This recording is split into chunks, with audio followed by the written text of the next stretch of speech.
This is an invitation for buyers to come and make an. तो invitation to offer जो है वो basically क्या है? preliminary communication that invites the other party to make an offer. The person making this invitation is not bound to accept. They are indicating willingness to.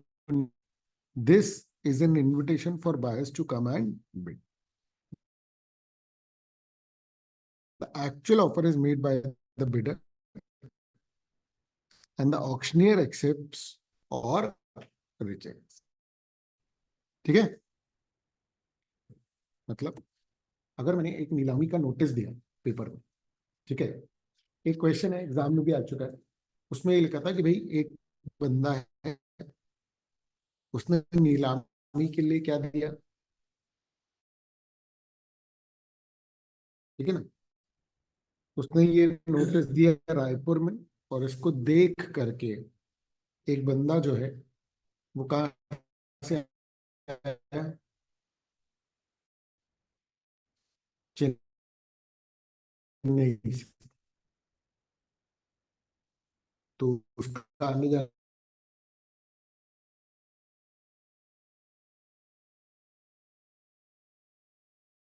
के चक्कर में मैं, मेरा जो ट्रांसपोर्टेशन का एक्सपेंस हुआ है वो आप मुझे दीजिए। तो उसने कहा भैया हम नहीं देंगे, उसने केस किया।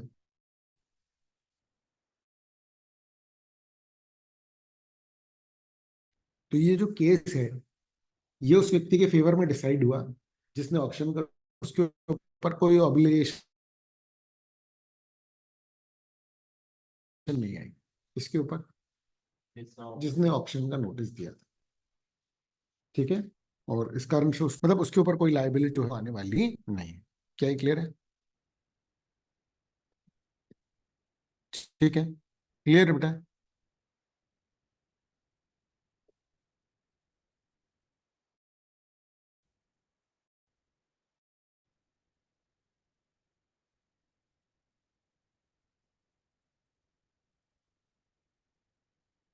ठीक है, फिर क्या है? Prospectus issued by the company.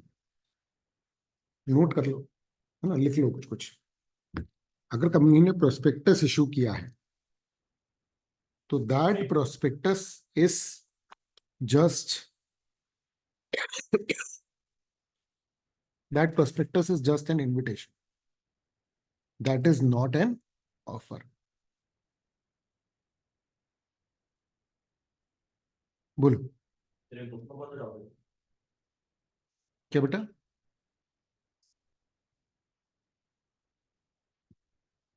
ये 10th नंबर जो नंबर डले वो एज इट इज बुक के हिसाब से।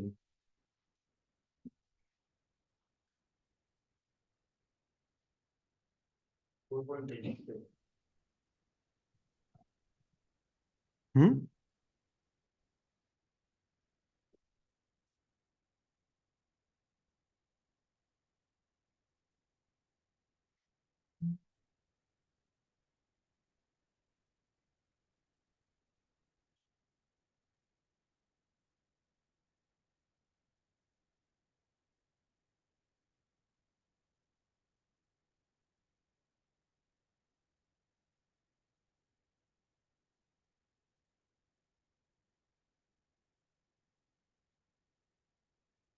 अरे टॉपिक्स कोई भी टॉपिक नहीं मिल रहा क्या? कल जहां तक पढ़े थे अपन लोग, ऑफर और फिर इनविटेशन टू ऑफर, सबसे शुरू में ही है ना जहां से स्टार्ट हुआ है, वो स्टार्ट हुआ है ना बुक। बेसिक फर्स्ट चैप्टर में ही पन्ने पलट लो तो मिल जाएगा। हम्म, अरे पहले चैप्टर पे आओ, फर्स्ट चैप्टर पे आओ। कॉन्ट्रैक्ट एक्ट है ना? हाँ, कौन अरे कितनी आगे चलेगा?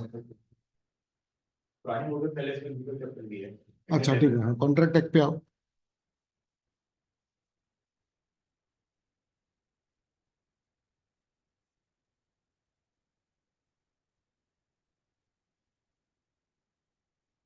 आगे, है ना, एक दो पन्ने पलटो और। हाँ, कौन सा टॉपिक है? टॉपिक नंबर बताओ कोई सा। on the basis of formation of contract. हाँ, और आगे बढ़ो, अब बताओ topic. Legal rule regarding the valid acceptance. हाँ, तो पहले आओ, एक्सेप्टेंस नहीं है। हाँ, अब देखो, ठीक है, मिल गया, ठीक है।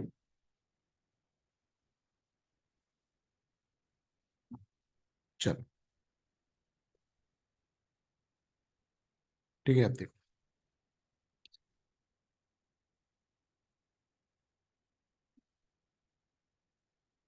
है ना। तो हम लोग अभी पढ़ रहे थे इनविटेशन टू ऑफर, ठीक है।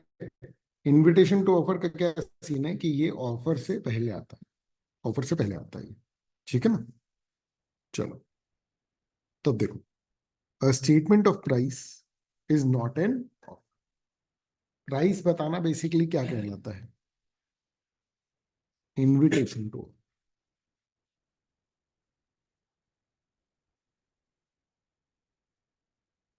प्राइस बताना क्या कहलाता है बेटा, invitation to offer.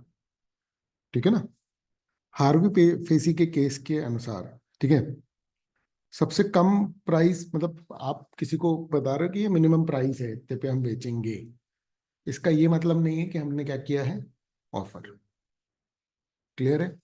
It is typically an invitation to offer. The other party must still make a formal offer to purchase at that price, which the seller can accept or refuse. ठीक है ना। जब आप price बताओगे तो दूसरी party formal offer कर सकती है, और उस फॉर्मल ऑफर को आप एक्सेप्ट या रिजेक्ट कर सकते हैं। क्लियर है ना। क्या होता है इनविटेशन टू ऑफर, एग्जैक्टली क्या होता है, ठीक है ना। तो देखो, एन इनविटेशन टू ऑफर एक प्रिलिमिनरी स्टेप है जहां पर की पार्टी इनवाइट कर रही है दूसरों से ऑफर। मैं पेपर में ऐड दूं, मैं एडवर्टाइजमेंट करूं, मेरे सारे एडवर्टाइजमेंट, प्राइस लिस्ट, ये सब जो है ये क्या कहलाने वाले बेटा, invitation to offer. The person making the invitation does not intend to be immediately bound if the other party accepts. Invitation accept करने वाली पार्टी के टुवर्ड्स में बाउंड नहीं होता। बाइंडिंग कॉन्ट्रैक्ट बनता है जब ऑफर एक्सेप्ट हो जाए। जब इनविटेशन टू ऑफर एक्सेप्ट होता है, मतलब अगर मान लो कोई मेरा एडवर्टाइजमेंट देख करके आया, तो उस समय कोई बाउंडेशन नहीं। इनविटेशन देख करके जो आया उसे ऑफर करना पड़ेगा, उस ऑफर को अगर मैंने एक्सेप्ट किया, then it will become a contract, ठीक है। दे वांट टू एक्सप्लोर और negotiate the possibility of a deal. Clear है ना। इंटेंट टेस्ट, तो did the person want to be immediately bound if the other side says yes? If no, it's merely an invitation. If yes, it's an final offer.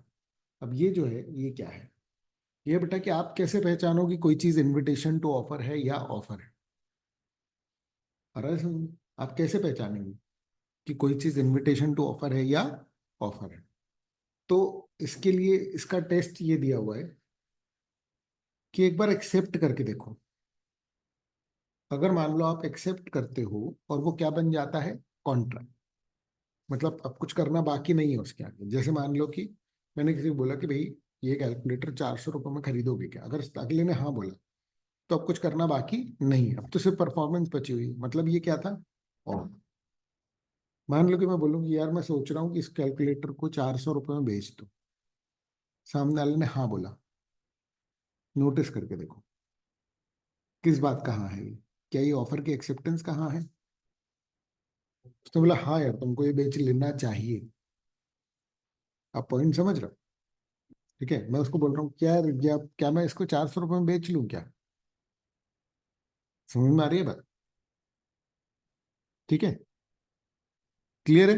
तो ये sentence formation से, circumstances से आपको identify करना पड़ेगा कि कोई भी पर्टिकुलर चीज जो है वो इनविटेशन टू ऑफर है या ऑफर है।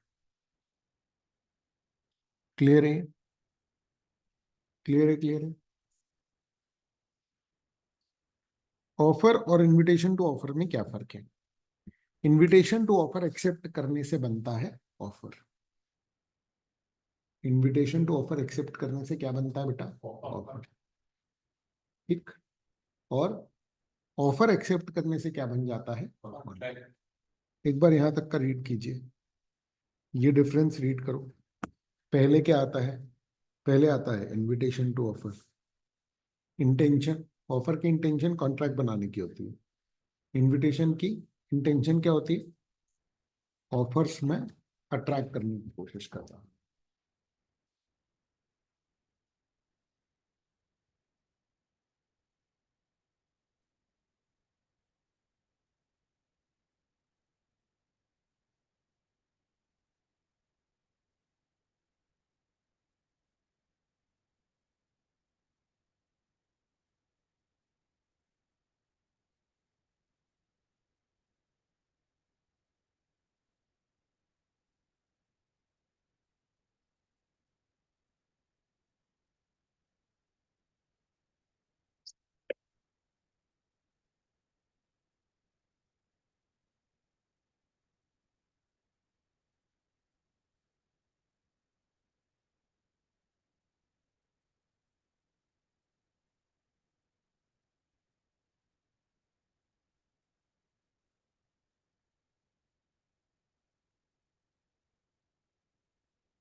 ठीक है।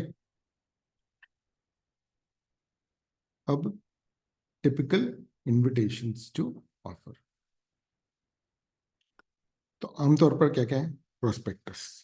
याद रखो, प्रोस्पेक्टस कंपनीज के द्वारा इशू किया जाता है, और कंपनीज चाहती हैं कि इस प्रोस्पेक्टस को देख करके लोग क्या करें? ऑफर भेजें। काय के लिए? सिक्योरिटीज या शेयर्स खरीदने के लिए। फिर कंपनी जो अलॉटमेंट करती है वो क्या कहलाता है? एक्सेप्टेंस। ये याद रखना बेटा, ठीक है। गुड्स जो शॉप में या कहीं पर भी मॉल वॉल में डिस्प्ले हो रहे हैं वो क्या है? वो है इनविटेशन टू ऑफर। एक क्वेश्चन है, शायद आप लोगों को आया भी होगा या आएगा, कि एक मॉल में गुड्स डिस्प्ले में लगे हुए हैं, एक बंदे ने उठाया गुड्स और वो कैशियर के पास लेकर के गया, तो कैशियर मना कर रहा है। तो बंदे ने बोला कि अरे तुमने डिस्प्ले पे लगाया हुआ था, हमने उठाया तो हमने एक्सेप्ट कर लिया। तो फिर कानून क्या कहता है कि नहीं, डिस्प्ले पे अगर गुड्स लगे हैं तो वो इनविटेशन टू ऑफर है। फिर जब आप कैशियर के पास गए तो वो क्या कहलाया? ऑफर। Cashier can reject. एक ऑफर जो है उस पर कोई कंपल्शन नहीं है कि उसे क्या करना पड़ेगा? Accept. Offer can be rejected. Clear है बेटा ये? ठीक है। एडवर्टाइजमेंट वगैरह भी क्या कहलाते हैं बेटा?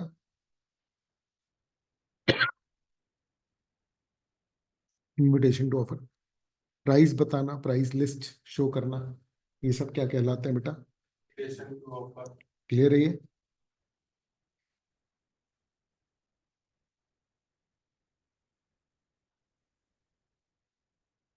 ठीक है ना। Offer can be made by an act और एब्सटिनेंस, वर्ड्स और कंडक्ट, रिटन और ओरल। ये सब टाइप ऑफ ऑफर में आ जाएगा बेटा। ठीक है। हाँ बेटा, दूर रहना, कुछ नहीं करना, फोरबियरेंस। ठीक है ना। एब्सटेन वर्ड होता है, एब्सटिनेंस उसका भाव। क्लियर है?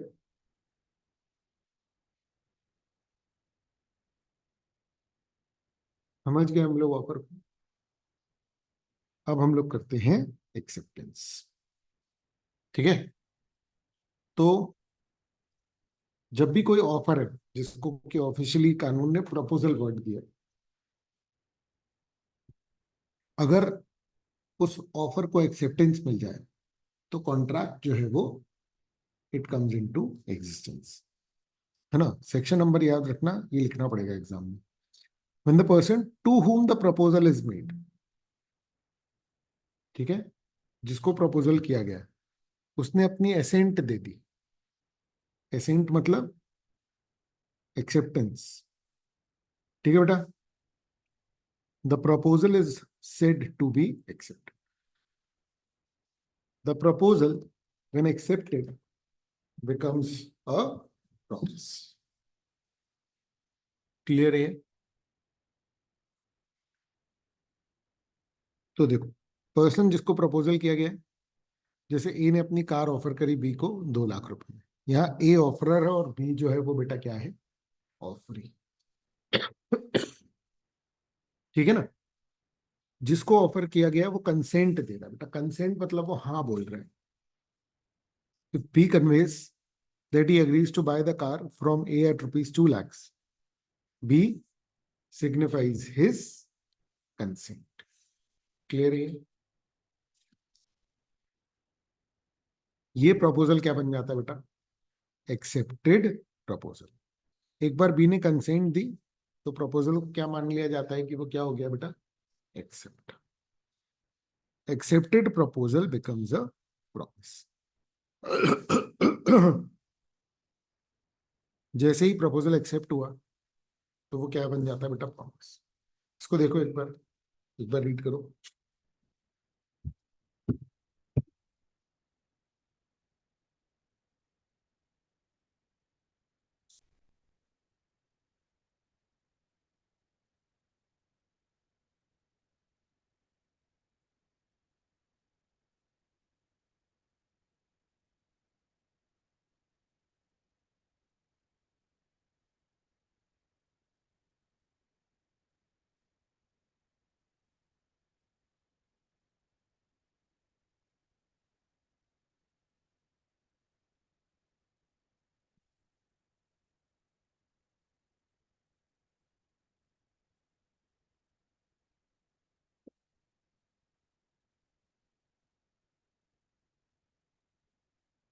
ठीक है,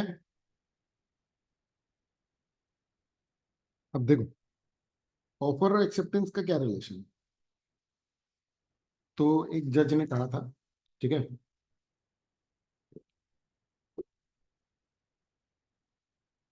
ये जो एक्सेप्टेंस है ना,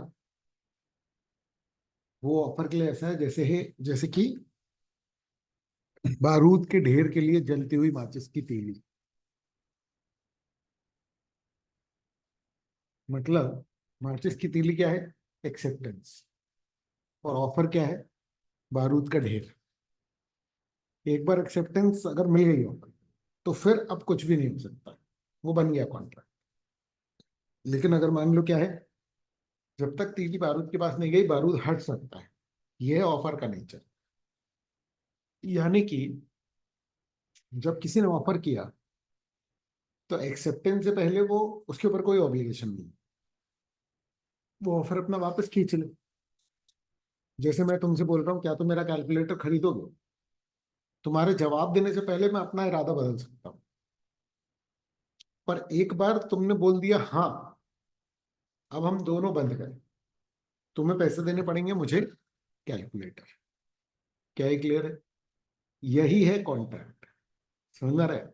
ऑफर और एक्सेप्टेंस से क्या बन जाता है बेटा, कॉन्ट्रैक्ट। क्या है, क्लियर है? तो ये एनालॉजी दी हुई है इन्होंने, देखो, acceptance is to offer is what a lighted match is to a train of gunpowder.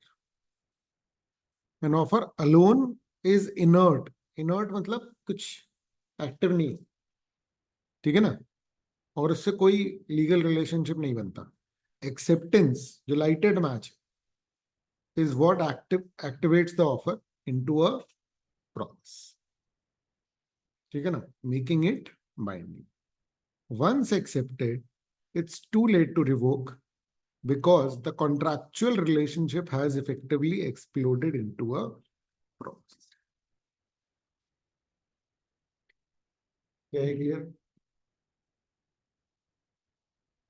अब वैलिड एक्सेप्टेंस के क्या रूल है,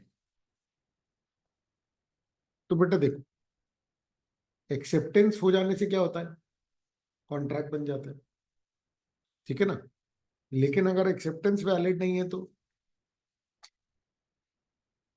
नहीं बनेगा कॉन्ट्रैक्ट। इसीलिए ये तय करना जरूरी है कि एक्सेप्टेंस कब वैलिड होती है, ठीक है। सबसे पहली बात, एक्सेप्टेंस कौन देगा? जिसको ऑफर किया गया है। समझ में आ रही है बात? नोट करते जाना। क्लियर है? देखो ऑफिशियली इसमें लिखा हुआ है, समझ में आ रहा है? आपको याद तब होंगी चीजें जब आपको फील होंगी चीजें। आ रहा है समझ में? आपको फील कब होंगी चीजें? जब आपको खुद को लगता है कि हाँ यार ये बात तो सही है। समझ में आ रही है बात? ठीक है ना। तो उसके पैरेलल इंटरप्रिटेशंस भी आपको क्लियर होने चाहिए, जैसे कि acceptance only by the person to whom the offer is made. Acceptance कौन देगा? वही व्यक्ति जिसको ऑफर किया गया। यानी कि कोई और व्यक्ति, अगर मैं एक से ऑफर कर रहा हूँ, उसके बाजू में खड़ा है, बोल रहा हाँ हाँ हाँ हाँ कोई दिक्कत नहीं। तुम दुकान में कुछ लेने गए हो, दुकानदार ने ऑफर किया और तुम्हारा दोस्त बोला कि हाँ हाँ हाँ पैसे तुम दे रहे हो, तो क्या होगा? ये वैलिड नहीं। आ रहा है ये समझ में? एक्सेप्टेंस कौन दे सकता है?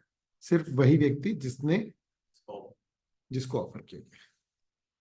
स्पेसिफिक ऑफर की बात चल रही है यहाँ पर, ठीक है ना। बाकी हाँ, जो जनरल ऑफर होता है वो तो किसी को पर्टिकुलर को डायरेक्टेड होता ही नहीं, तो वो कौन एक्सेप्ट कर सकता है बेटा? कोई भी व्यक्ति।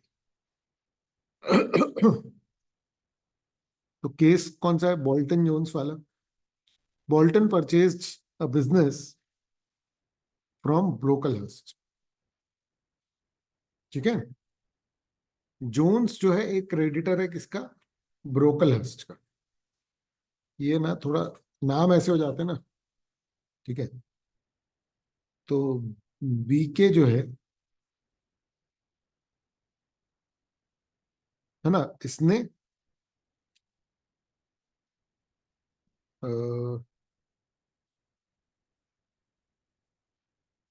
बीएन को क्या किया? अपना बिजनेस बेच दिया।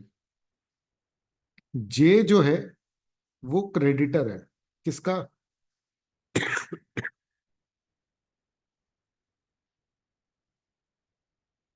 किसका? बीके का। बीके ने अपना बिजनेस किसको बेच चुका है? बीएन को, ठीक है ना। जोन्स ने ऑर्डर पास किया बीएन के पास, नहीं, जोन्स ने ऑर्डर पास किया किसको? बीके को। सप्लाई किसने कर दिया? बीएन ने। ध्यान से समझना, ठीक है। तो जोन्स ने क्या बोला कि नहीं भाई तुमको पैसे नहीं देंगे। बोला क्यों? बोले तुमसे पूछा ही नहीं था, हमने तो बीके को दिया था ना, हमको लगा बीके का बिजनेस है। क्या ही क्लियर है? क्या जे और बीएन के बीच में कोई कॉन्ट्रैक्ट हुआ? नहीं हुआ ना। आ रहा है समझ में? क्योंकि अगर ऑफर बीके को था तो उसकी एक्सेप्टेंस बीएन नहीं दे सकता। समझ में आ रहा है? भले ही बीके ने अपना बिजनेस किसको बेच दिया था? बीएन को, पर ऑर्डर किसके पास गया था? ऑफर किसके पास गया था? बीके के पास। एक बार रीड करो इसको।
हम्म।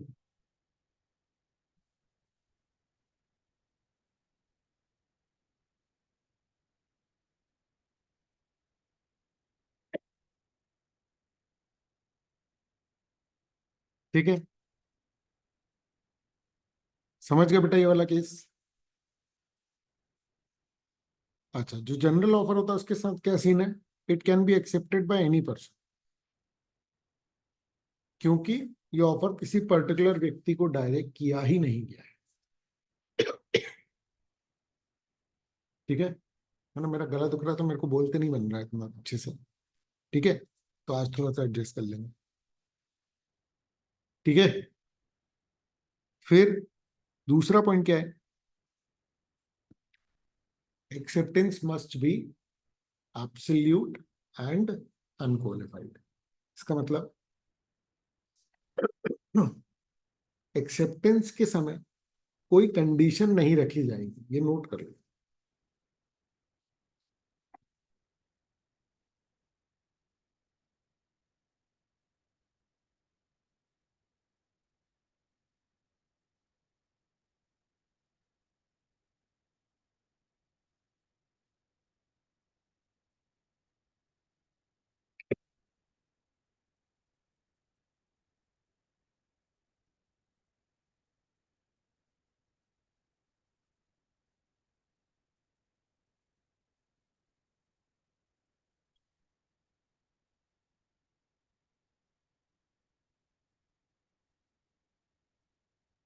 हम्म।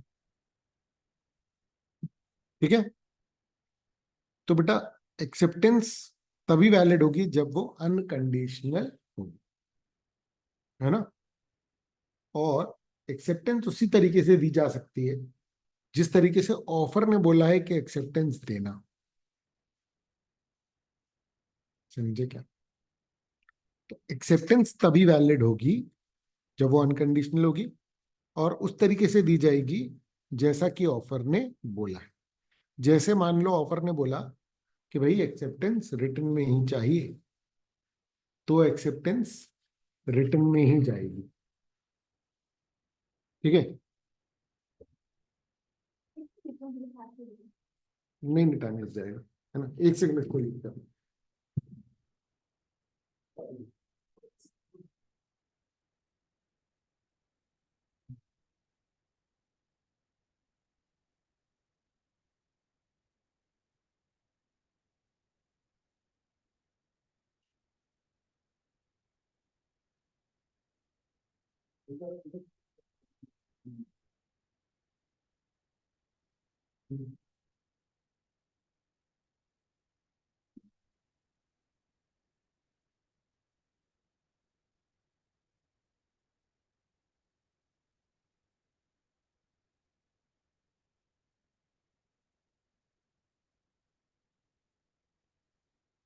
तो एक्सेप्टेंस तभी वैलिड होगी बेटा जब अनकंडीशनल होगी, है ना?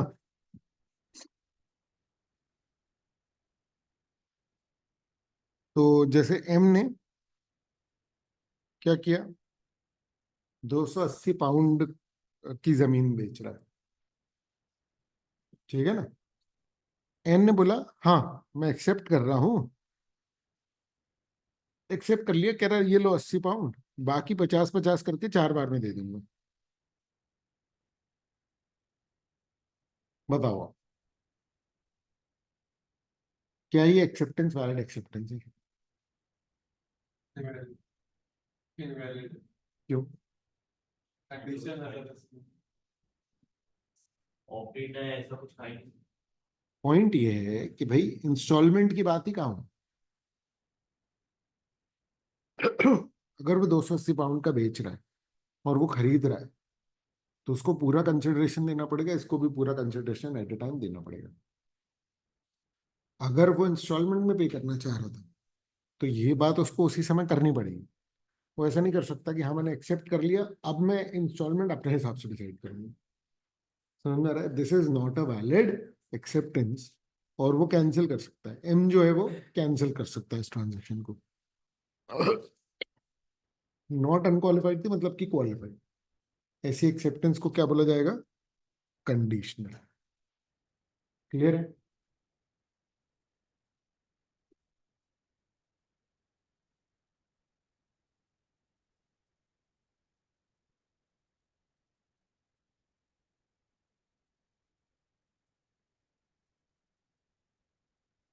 The acceptance was invalid because it varied the terms. ठीक है?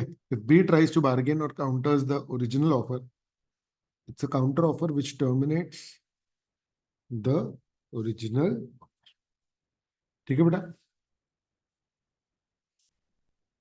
है ना? Next example. A asks B, will you purchase my car for rupees 2 lakhs? B replies, I will if you buy my motorcycle for 50,000. कह रहा मेरी car खरीदोगे 2 लाख में? कह रहा खरीद लेंगे अगर तुम हमारी मोटरसाइकिल खरीदो। क्या है ये? Conditional acceptance. ये तो नया ऑफर है। क्लियर है?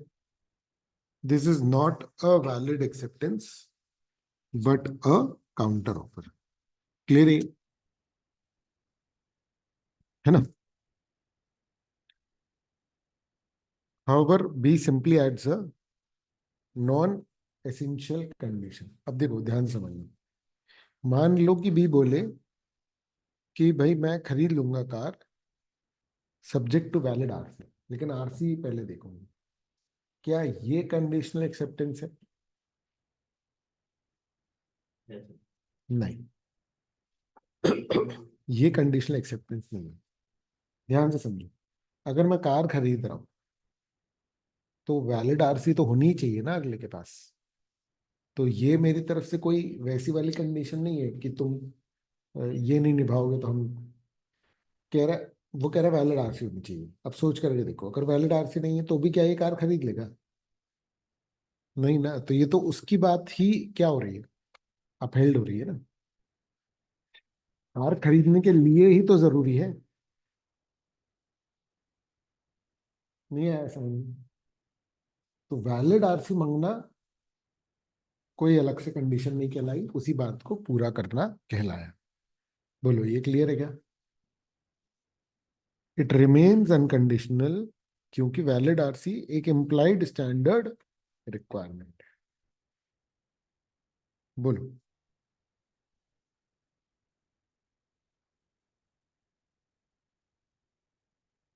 क्या है? क्लियर है?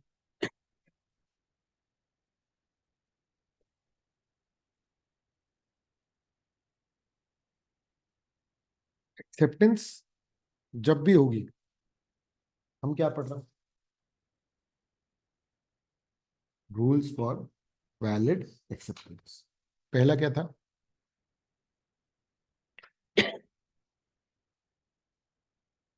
Which to be given by the person to whom which the offer is. जिसको ऑफर किया है वही एक्सेप्टेंस देगा। दूसरी कंडीशन क्या थी? अनकंडीशनल होनी चाहिए। तीसरी कंडीशन क्या है एक्सेप्टेंस के वैलिडिटी के लिए? Acceptance which to be given. कि एक्सेप्टेंस आपने दी नहीं सामने वाले को, कर दी एक्सेप्टेंस लेकिन दी नहीं सामने वाले को। ये कैसे होता है? मान लो किसी ने मुझे एक फॉर्म दिया ऑफर का, मैंने उसमें लिख दिया एक्सेप्टेड, पर ये फॉर्म मैंने अपने पास रख लिया, तो क्या मान लेंगे कॉन्ट्रैक्ट बना? नहीं। एक्सेप्टेंस तब वैलिड होगी जब एक्सेप्टेंस क्या होगी? कम्युनिकेट। नहीं आया समझ में? तो to conclude a valid contract, communication of acceptance to the offeror is essential. A conditional और modified acceptance is no acceptance, it's a counter offer. ये तो पढ़ लिया अपन लोगों ने पिछले पॉइंट में, है ना? ये ब्रॉडगेन वर्सेस मेट्रोपॉलिटन रेलवे में क्या था? बी ने एक ड्राफ्ट एग्रीमेंट भेजा रेलवे मैनेजर को, रेलवे मैनेजर ने उसने अप्रूव लिख लिया पर उसने वो अपने ड्रॉर में ही रख लिया। ऐसे केस में क्या हुआ? क्या ये एक्सेप्टेंस है? देखो बाद में वो मिला किसी को, उन्होंने बोला कि अरे ये तो अप्रूव लिखा हुआ था, ये तो बन चुका है कॉन्ट्रैक्ट और आपको निभाना पड़ेगा। तो ये नहीं बना लीगली। क्यों? क्योंकि लीगली एक्सेप्टेंस को लेकर के कंडीशन क्या है कि वो क्या होना चाहिए बेटा? कम्युनिकेट। नहीं हुआ कम्युनिकेट तो क्या होगा? वैलिड नहीं होगा। held no contract arose because the acceptance was never communicated. क्या क्लियर है? क्लियर है बेटा? ठीक है।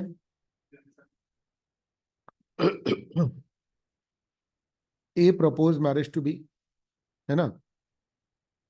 तो बी ने ए की सिस्टर को बता दिया कि वो एक्सेप्ट कर रही है, but the sister never passed on the message to A. तो कम्युनिकेट नहीं हुआ, नो कॉन्ट्रैक्ट अरोज, क्योंकि एक्सेप्टेंस कम्युनिकेट नहीं हुई। मॉड्यूल में दिए हुए हैं ये, ठीक है ना? क्लियर है बेटा?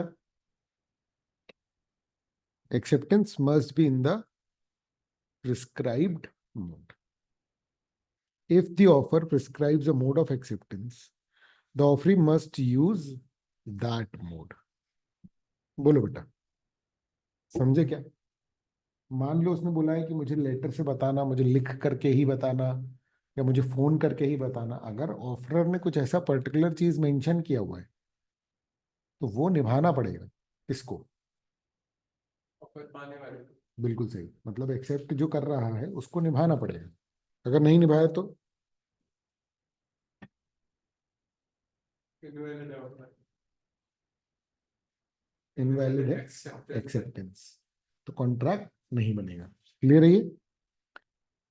तो ऑफरी अगर उसने डिफरेंट मोड यूज कर लिया तो ऑफरर उसको रिजेक्ट कर सकता है। बच्चों यहां थोड़ा सा ध्यान देना, ठीक है ना, कि डिफरेंट मोड अगर यूज किया तो ऑफरर रिजेक्ट कर सकता है, अपने आप कैंसिल नहीं हुआ ये। नोट कर लो इस बात को।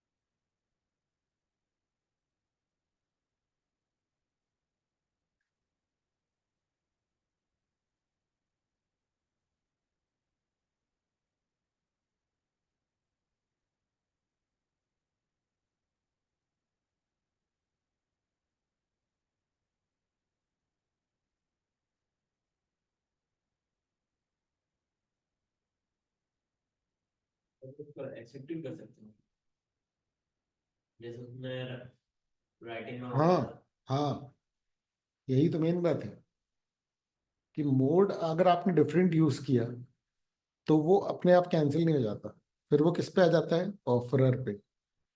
वो चाहे तो कैंसिल करे, चाहे तो एक्सेप्ट कर ले।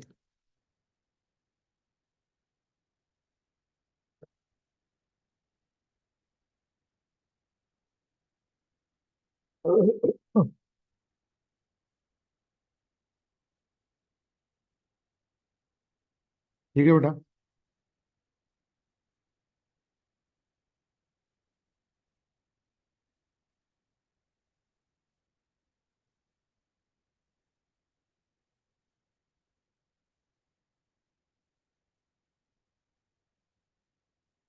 ठीक है।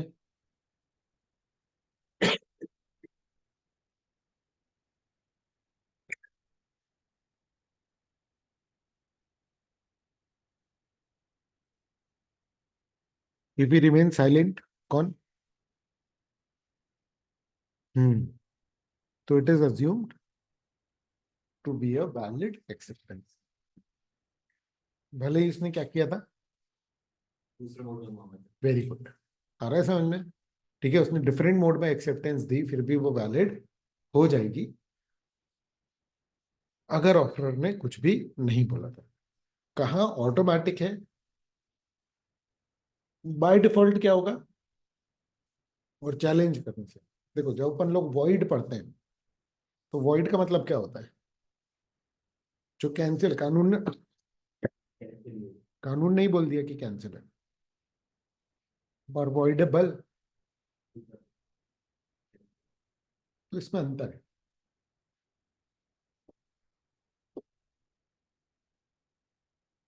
जो वॉइड है उसमें कुछ मत करो वो कैंसिल है, जो वॉइडेबल है उसमें कुछ मत करो तो वो वैलिड हो जाएगा। ठीक है? If offeror requires acceptance via messenger, but the offeree sends email. There is no valid acceptance unless the offerer fails to raise. If the offerer does not object, the contract is valid.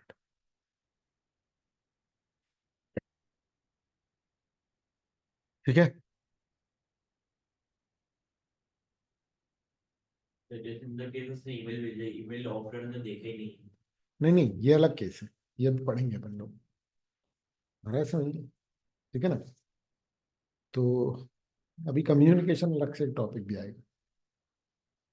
अभी मैं class थोड़ी सी जल्दी over कर रहा हूँ, है ना? तो मुझसे बोलते नहीं बन रहा है बिल्कुल। अभी अपन लोग अकाउंट चालू करते हैं ना, 10 मिनट का गैप में मैं अकाउंट चालू करता हूँ, नहीं तो 10 बजे तक चलती है ये क्लास।